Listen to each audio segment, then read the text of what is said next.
네, 여러분 반갑습니다. 예, 1년 삼독학교 3독 14일차 레위기 17장에서 27장까지를 읽도록 하겠습니다. 레위기는 크게 세 가지예요. 제사법, 정결법, 마지막 성결법.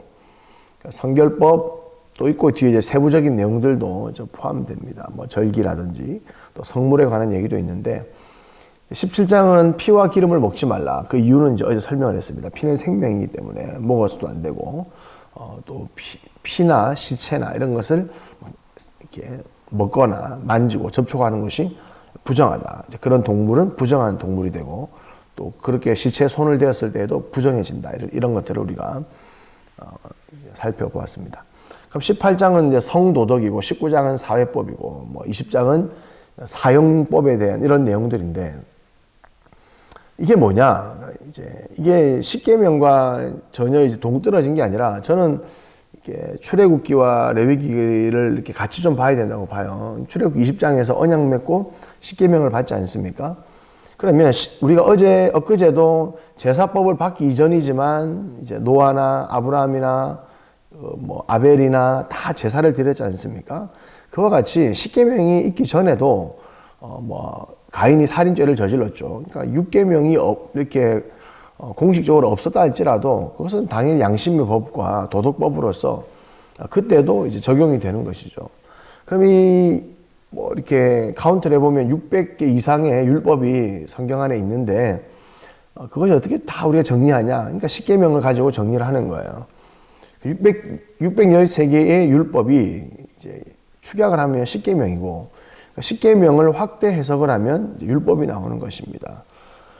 18장 같은 경우에는 이제 그 음행에 대해서 굉장히 강조를 하고 있는데 그것이 바로 이제 7계명인 간음하지 말라와 연결이 되는 것이고 19장에는 이제 뭐 안식일부터 시작해서 이웃과의 관계, 뭐 도둑질하지 말라, 거짓말하지 말라, 뭐 훔치지 말라 이제 그런 얘기들이 나오지 않습니까? 그는 8계명, 9계명, 뭐 10계명과 다 연관이 되어 있는 것입니다. 그래서 10계명을 좀 잘 정리를 하면서 10계명이 확장되는 것이고 그것이 이제 적용되는 것이다 이렇게 생각을 하시면 됩니다. 23장에서는 절기가 나오죠.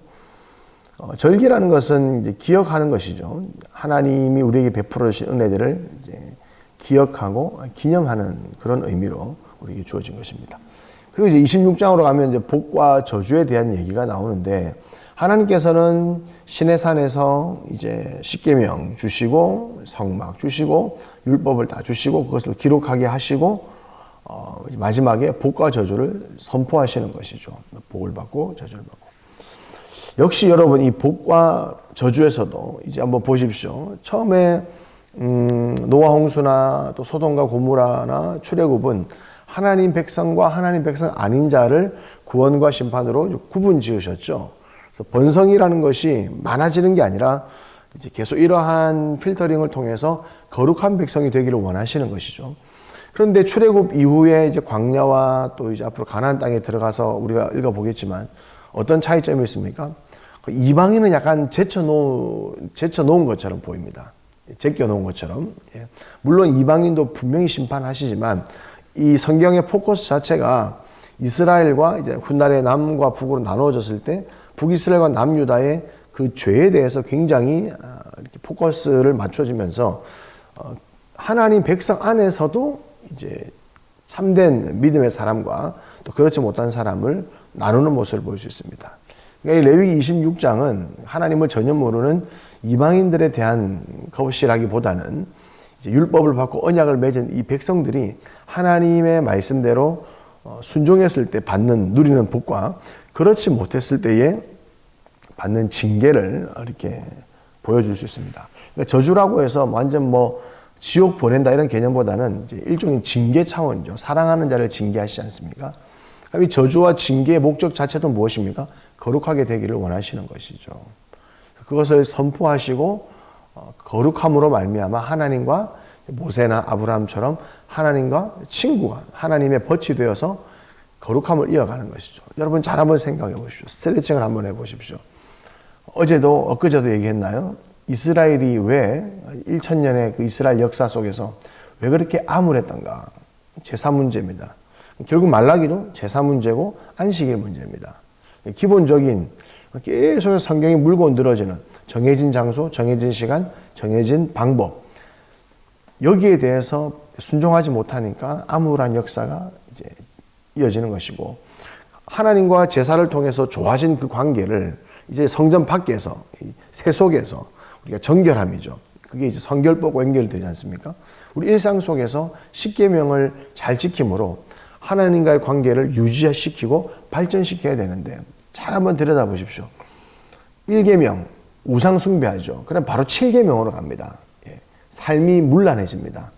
거짓말하고 훔치고 자기 중심으로, 자기 욕심으로, 그러니까 자기 욕심을 채우기 위해서 다른 신을 섬기는 것이죠. 1계명 어기면 7계명 죄를 짓다가 결국 망하게 됩니다. 북이스라엘도 망했고 남유다가 왜 망했죠? 잘 보세요.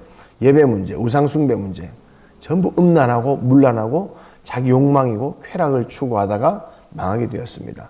그래서 우리는 이를 레위기를 공부하면서 우리가 거룩해진 것은 예수 그리스도의 피 때문이다. 바로 제사 때문이다. 성막 때문이다. 성막 밖에서, 또 교회당 밖에서, 공식적인 예배 밖에서 우리 일상 속에서 십계명을 잘 지키고 율법을 지키고자 할 때에 하나님과의 거룩한 관계가 이어질 수 있다. 이렇게 볼 수 있는 것이죠.